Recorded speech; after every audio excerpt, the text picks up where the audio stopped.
L'ombre est la compagne fidèle de la lumière. Écoute. Il y a bien longtemps, dans une vallée oubliée entre des montagnes qui touchaient le ciel, se trouvait un village appelé Zawadi. Ce village était spécial. Chaque nuit, les ombres des habitants prenaient vie et dansaient sous la lumière de la lune. Ces ombres dansantes étaient les gardiennes des secrets du village. Elles protégeaient les rêves et les espoirs des gens, mais aussi leurs peurs les plus profondes. Parmi les habitants, il y avait une jeune fille nommée Amara, connue pour sa curiosité sans limite. Chaque soir, elle regardait avec fascination ces ombres virevolter, se demandait comment elle pouvait être à la fois partie d'eux et indépendante. Un soir, alors que la lune brillait pleine, une ombre différente apparut. Elle n'était ni celle d'Amara, ni celle de quiconque dans le village. Cette ombre avait une forme étrange, changeante, et semblait appeler Amara. Poussée par un mélange de peur et de courage, Amara suivit l'ombre jusqu'à la forêt interdite, un lieu que personne n'osait approcher. Là, l'ombre se transforma en un vieux sage aux yeux brillants. « Amara, dit-il, tu as été choisie pour une quête importante. Le royaume des ombres est en danger.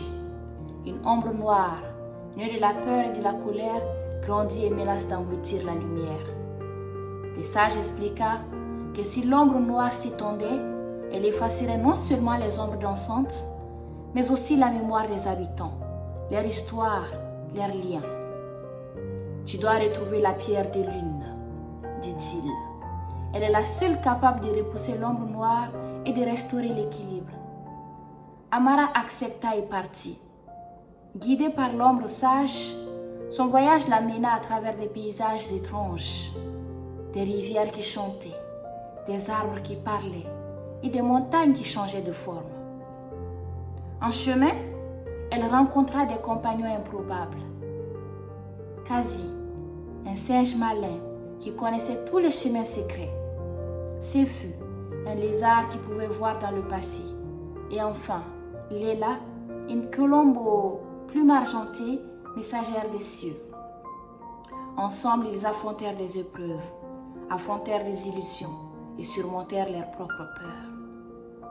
Après un long périple, ils trouvèrent la pierre de lune au sommet d'un volcan endormi. Amara la prit et en la tenant, sentit une lumière chaude l'envahir. De retour au village, alors que l'ombre noire s'approchait, Amara brandit la pierre. Une lumière éclatante jaillit, chassant l'ombre noire et faisant danser les ombres des villageois plus joyeusement que jamais. Le sage lui devait l'ombre mystérieuse et avant de disparaître, il murmura « N'oublie jamais, la lumière ne peut exister sans l'ombre et la force vient d'accepter les deux en soi. »